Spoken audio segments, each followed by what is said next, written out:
Hey there, Dr. Mamina here, and in today's video, I wanted to get a little bit personal. As some of you may know, I am beyond thrilled to be expecting my first baby. It's an exciting and transformative time that our whole family has been so supportive through, but it can also come with challenges.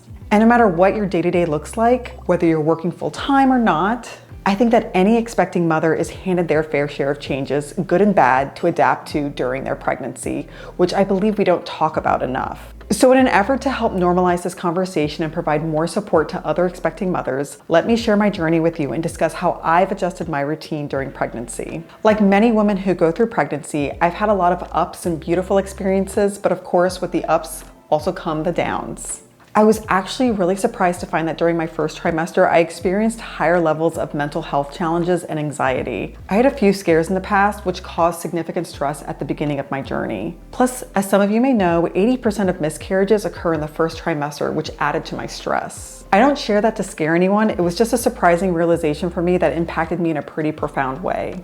In fact, I quickly learned that pregnancy is a week-by-week journey filled with monitoring and ensuring everything is progressing well, especially in my first trimester. I was already someone who meditated semi-regularly, but to help me get through my moments of stress, I found daily meditation to be immensely helpful. I was lucky enough to find this incredible meditation program called Circle and Bloom to support my overall well-being. This was a game changer for me. It's an amazing program that I couldn't recommend more. In fact, you could head to the description below and click the link to try it yourself. It has helped me stay more relaxed in both my mind and body, keeping me calm and grounded throughout my pregnancy.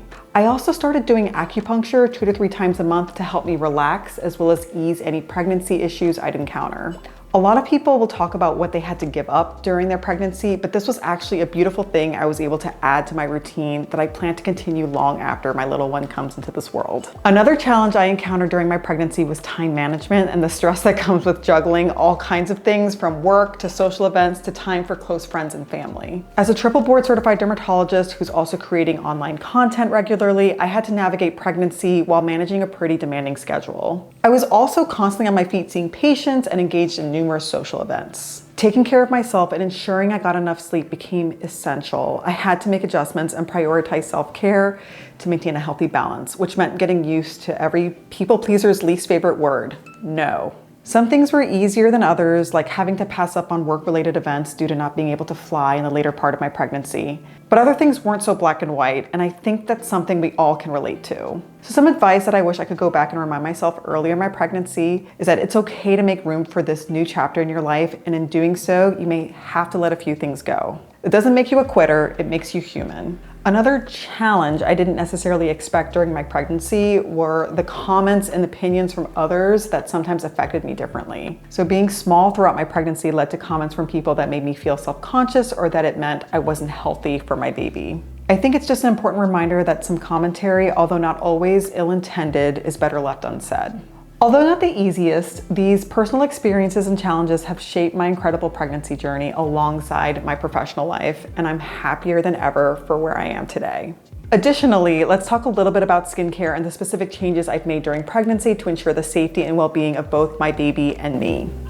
One of the biggest skincare adjustments for me was to stop using tretinoin for wrinkle prevention. This is my #1 ride or die skincare prescription cream, so you can imagine how hard it was to give it up. I'm gonna survive, I'll be fine. Another product I stopped using was hydroquinone, which I use for hyperpigmentation. Unfortunately, both of these ingredients can have adverse effects during pregnancy, so I had to remove them from my skincare routine. Okay, this next one I know some of you might laugh at, but giving up Botox was especially hard for me as well. I've been using it for so long to help prevent wrinkles and fine lines, so to start seeing those lines come out more and more during my pregnancy was pretty annoying, but I know I'm gonna survive. I'll be fine.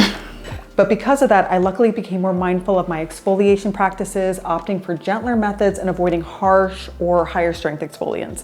And then I also focused on incorporating products with serums containing peptides and other collagen building ingredients to support the overall health and elasticity of my skin. I also found newer at-home techniques that I typically didn't do. Now I love using my LED red light masks. I really like using a gua sha, and I also use this like vibrating massage tool to help increase circulation as well as promote some lymphatic drainage.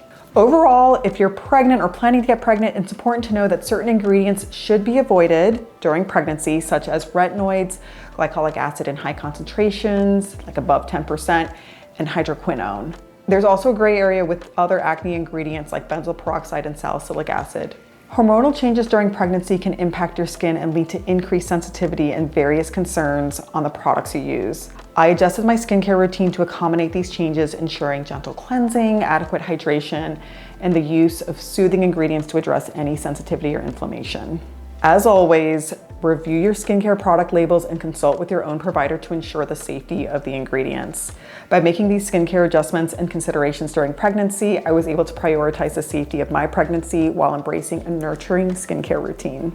Pregnancy is a beautiful journey that deserves special care and attention. By prioritizing self-care, being mindful of your skincare choices, and seeking professional guidance, you can embrace this chapter with joy and confidence, just like me. If you enjoyed this video and want to learn more about achieving healthy, radiant skin, be sure to download my free gift of my top 5 skincare favorites.